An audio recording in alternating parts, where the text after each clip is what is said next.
This right here is the DJI Avata 2, which is the big brother to the original Avata right here. In this video, we're going to do a full review of this drone, talking about some of the features that transferred over from the old generation, and then also some new features like, well, the new goggles that have augmented reality. We have a new controller that has the ability to go backwards, do some cool tricks, flips and everything, a new battery design, and then also a brand new controller here that looks just like the old one. So let's get to it. Let's get started with the aircraft in itself. Now you'll notice that there is a bit of a smaller footprint compared to the old one. And that's mostly because it's a little bit lower. And then the main fuselage, if you want to call it that, is a lot skinnier than it was on the other one. The footprint is a bit wider on the propellers here, on the prop guards. But otherwise, I think a much beefier design looking at the exoskeleton at the bottom of this one. There are parts available for this drone if you want to make some fixes and if you hit it a little bit too hard. We did crash it also during our testing, not super hard, just the traditional stuff that you would do with an FPV, and it survived everything so far. One thing that you'll notice in the back of this right here is we have what looks like obstacle avoidance sensors. They're not, they're actually position sensors. They do look like any of the obstacle avoidance sensors that you see on DJI drones, but these are really designed along with the IR sensors down here at the bottom. They're designed when you are in a GPS denied environment. So they'll help you hold altitude and do a whole bunch of different placements to make sure the drone is pretty stable.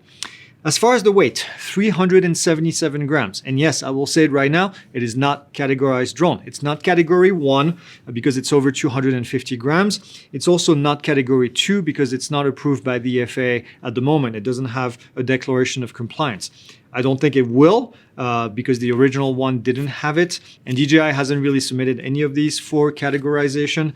But yeah, at the moment, you cannot fly this drone over people and or people in moving vehicles. Really, this is designed to fly indoors. If you look at it, it's got the ducted propellers, which is great so that you don't hit anything. You don't hit the propellers on the walls, for example, when you're in different areas. It also has OcuSync 4, which is or they call it O4 these days from DJI. That's a transmission system, very, very strong. Also, the one thing that I appreciate the most, I think, is the sound. This sounded like a horde of screaming bees. Right? And this doesn't. I think mostly because of the new propeller design. This is a 3-bladed propeller design. This was 5-bladed propellers.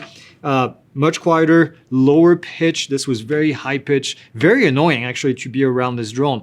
You could not fly this drone without somebody looking up and seeing that the drone was right there. Also, a big improvement that I need to mention that might sound a little bit dumb, but the SD card placement right here, the slot, is in a much better position where you can actually access the SD card slot. In the past, it was inside of the duct right here, and just a horrible placement. I cursed many, many times trying to get this thing out. Also, you notice we have a new battery design. The batteries are much skinnier, even though they're not any worse as far as flight time, but they're much easier to put in and kind of put in place right here. We'll have a full segment on the battery coming up in a few minutes. This was cumbersome because it has this little attachment here that you had to plug in and then put the battery in place. I just never liked this. It was just too much of a pain. Came from the original DJI FPV design, but yeah, the battery design much better in here. Now, we talked about the propellers. Let's talk about the thrust ratio. We do a thrust ratio test. In this case, this has a ratio of 3.39 to 1, meaning that it has the ability to lift its own weight by a factor of 3.39. This was, interestingly, almost exactly the same as what we had on the Avata, 3.38. Now, because of the margin of error, I'm going to say they're exactly the same with the testing that we do. We also do testing on endurance. How long is this battery going to be good for? Well, advertise it's 21 minutes as hover and 23 minutes in flight. The hover time is always less. We do hover time right here on this cyclo, and we do it in a tested environment so that we have the same results that we can compare. Hover time was 19.08, so 2 minutes short of the advertised time, but keep in mind we do this at high altitude. The equivalent altitude at the time of this testing with the pressure and the temperature was about 6,000 feet elevation. So it's normal that we get less than the advertised time. 19 actually out of 21 is a really good time. So the battery is much better in this drone, lasts a little bit longer than it did on the Avata. Usually we talk about the low battery warning and when we get it. In this case, we did not get a battery warning. This was not an error. This is because when we do the testing in here, we test it. If the battery goes bad, we don't RTH, we actually have it hover. This is because we're inside of a building. So it's normal that we did not get a low battery warning. Although interestingly, with all the other drones that we test, we always get that low battery warning. We did get a critical low battery warning at 17 minutes and 41 seconds, where it activates landing, and then forced landing came in a little bit later at 1904, and then it lasted about 4 seconds to land until 1908, which was the final time in flight. I did mention the noise, and let's get some numbers. 81 decibel from 1 foot away and 74 decibels from 5 feet away. The original Avata, 94 decibels from 1 foot away. So this is a reduction of 13 decibels, which is huge. If you understand decibels, this is a massive number. And then 81 decibels from 5 feet away. So this is 7 decibels less noisy from 5 feet away. So big difference. You'll definitely notice it when you start to fly it. Let's go ahead and talk about these goggles. Brand new goggles from DJI, a slightly different design. You notice that now we have the battery located in the back of the headset, which is really cool. But you also notice where the straps attach. And this is important because when the straps attach right here, what happens is you get a lot of pressure either on the bridge of the nose right here, or usually like right here underneath the eyes.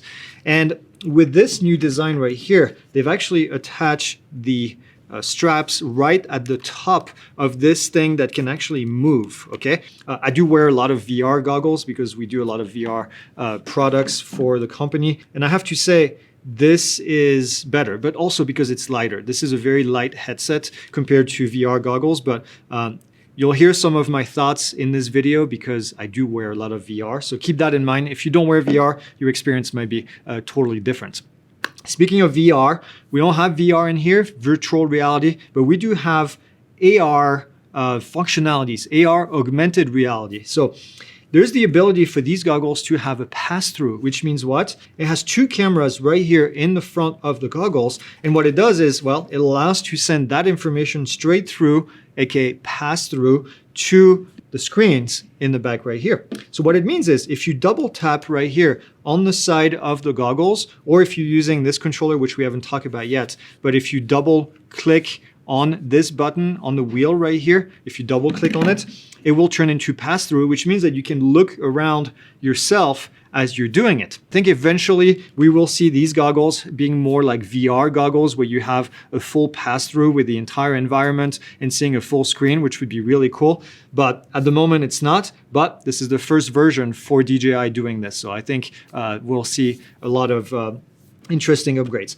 Also, I do need to mention this controller right here. If you've ever used VR goggles with the controller, you know that there is an imaginary beam that goes at the end of this that you can use to select things on your screen and clicking. Well, this does the same thing. And I love that, quite frankly. You know, instead of going up here, touching this 5D button to select going down, going up, going left, going right to go into the menus, you can now do this with this. You can click on the menu, you can scroll down and up using this wheel right here, and then you can select all the different options just like you would in VR goggles. The cool thing too is that this right here, you see this amount of movement? This is how much you need to select. Something else cool in here that we got from the old goggles is the adjustable diopter. So you can adjust the width of your eyes. And then also inside here, you'll notice there is a 0, 2, -2, -4, -6. This is to adjust for your vision. So if you have issues with your vision and you wear glasses, corrective lenses, then you'll be able to replicate this in here. And then they put the SD card slot right here on the inside in the middle, which is cool because it's kind of protected. Another thing that I like is the power button down here to turn on and off the goggles instead of turning it on and off from the battery in itself. Now, a bit of a downside that I want to mention is that this battery right here is fixed. So you're going to have to charge it, which is done via the goggles themselves, not via the battery. So this doesn't have a USB slot anywhere or a USB plug. It's right here in the goggles. You notice this knob in the back. This is to change the tension on this spring. So you would put them on like this and then simply do the tension. And then you can adjust. I'm going to do it kind of more than you would, but you would adjust the goggles so they get closer to you. So you can move this inside and it's a nice and snug fit with almost no light coming in. So that's a big plus. Not that these were bad. As far as the battery in this, 3 hours of battery life, which should be plenty of time for you to get uncomfortable and want to take a break so you can recharge them. Now you might be wondering, what about the quality of the image? It's top notch. I'm not gonna lie, the image in here, really sharp with the fact that you can move these little diopters at the bottom and move them left and right for the width of your eyes. Super crisp the whole time.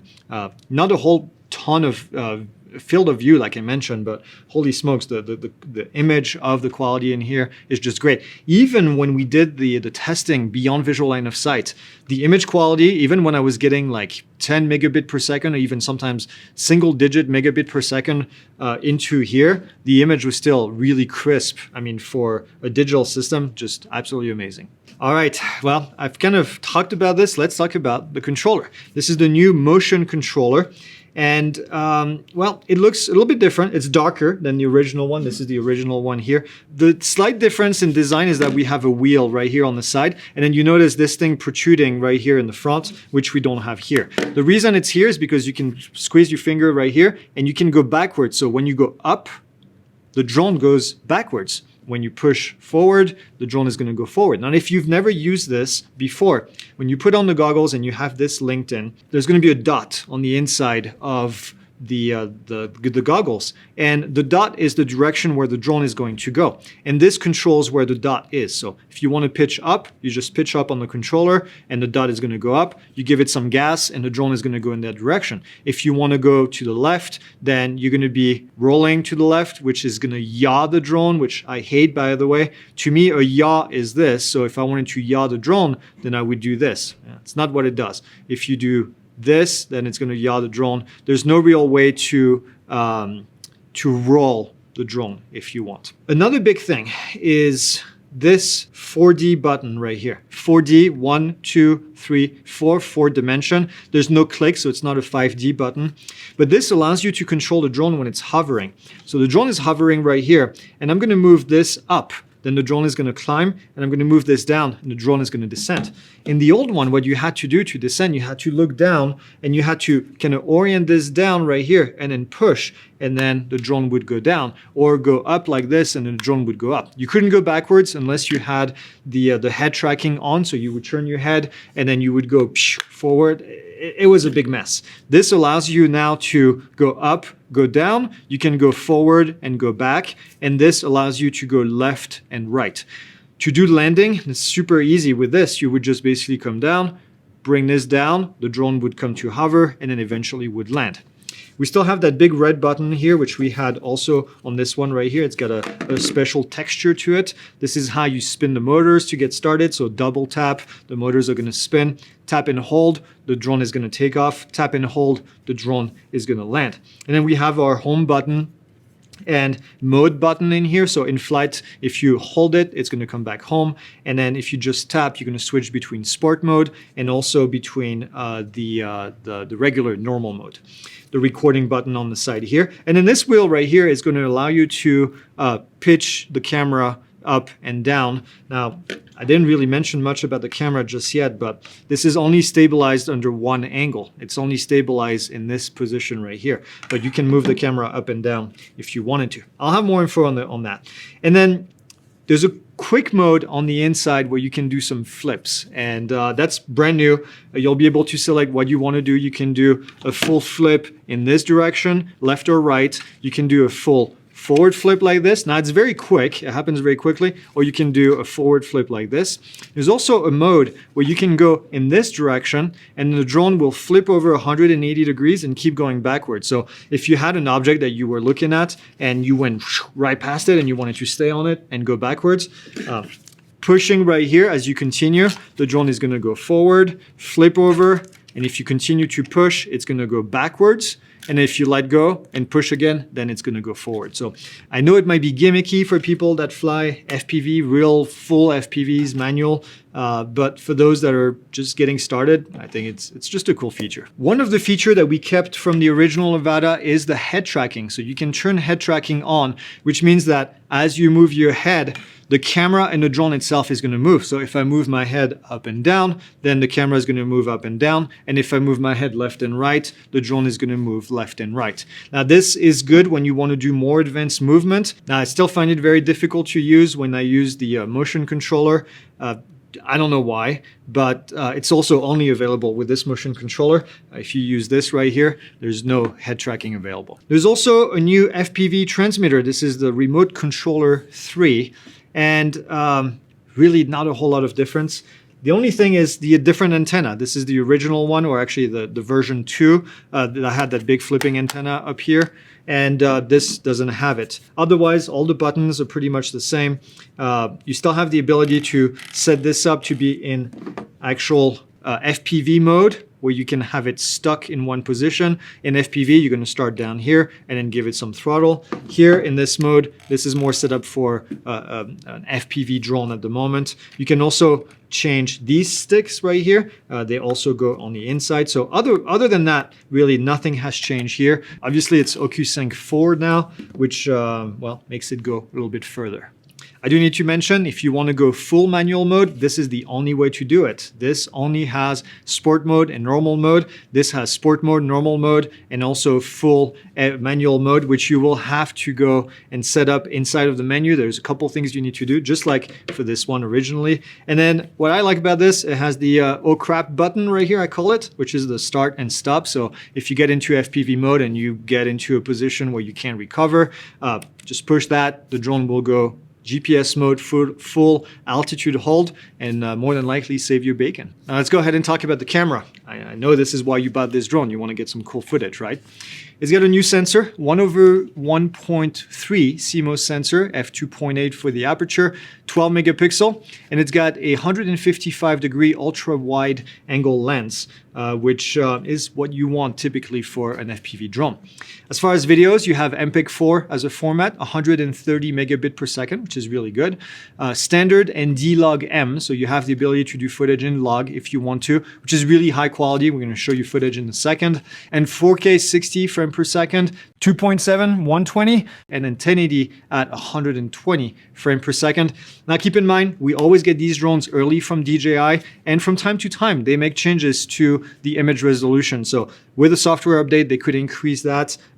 It's happened before, but at the time, as we're getting this drone, this is how the specs are. And as far as the gimbal, you notice that this gimbal is only stabilized over one axis. The rest of it is done with electronic image stabilization. It has Rocksteady for stabilization, which is an EIS, electronic image stabilization system, which does it in post and does a really good job at it. It also has what's called horizon steady, which is going to keep the horizon level on the drone. I do need to mention these ND filters, which came with the kit. I don't know yet what they're going to be available with, what kind of bundle you get, but they're slightly different than they were on the original Avata, where you had to kind of squeeze it in there like you did with the DJI FPV. These are squeeze on the edges and kind of put it in place. So let me do this in front of the camera, but if we hold it right here at the top, and then you click it at the bottom, and then you squeeze, remove them from the top or from the bottom, and then they come off. So great design. I love that they were able to do this without having to screw anything in. Now you might be wondering about the image quality for this. We did too. I know a lot of you like to fly with other cameras on top of your FPV drone, like the GoPro Hero 10 Bones. We also have the Go 3 from Insta360, which is a very lightweight camera that you would put on something this size. And then also we tested it against the Avata 1. So the best way for me to talk about this is to have you watch this video right here of the comparison.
Now, what I found from this camera is that the dynamic range of the camera is a lot better than it used to be. I think very clean footage coming out of this.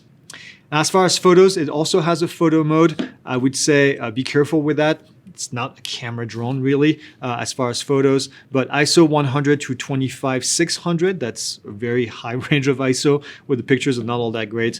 A shutter speed between 1/8000 and 1 second, and then a field of view of 155 degrees. The equivalent focal length is 12 millimeters, so very, very wide, which is one of the reasons why this is not really a photo drone. Also, you only have JPEG available for the format. So keep that in mind.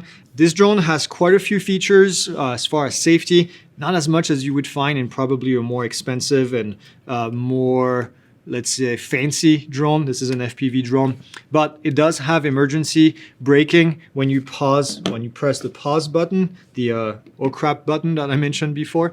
It also has RTH, return to home, because it's a GPS drone. So if something happens, the drone is going to come back.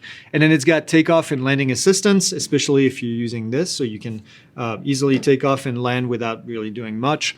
And then it's got the home location as a on the heads-up display. So if you're watching your footage as you're flying around, you'll see the home point is going to show up inside the footage very clearly as an augmented reality, if you want, point that's added right here in the footage. And as I mentioned before, as a safety feature, we have the pass-through function. If somebody comes and talks to you, you'll be able to double tap on the side and then the image should switch.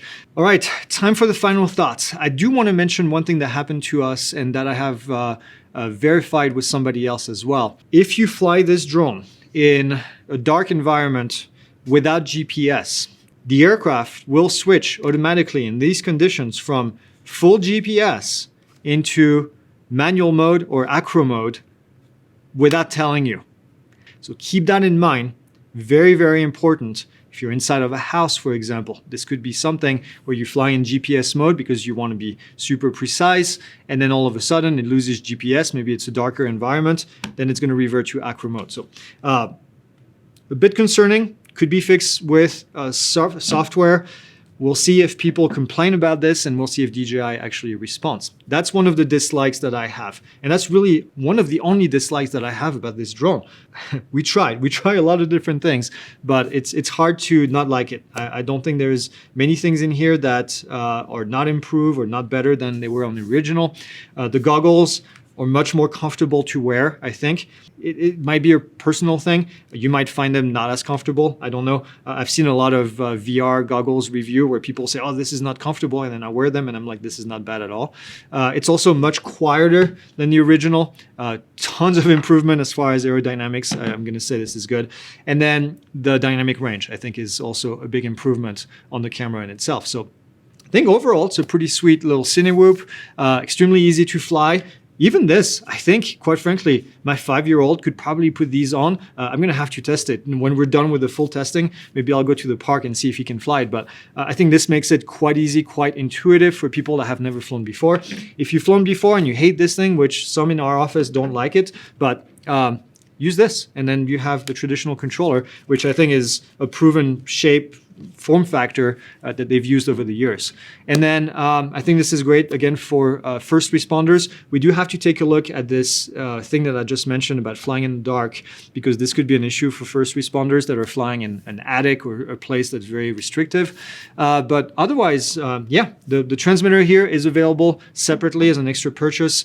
But otherwise, let us know what you think in the comments, and we'll see you in the next video.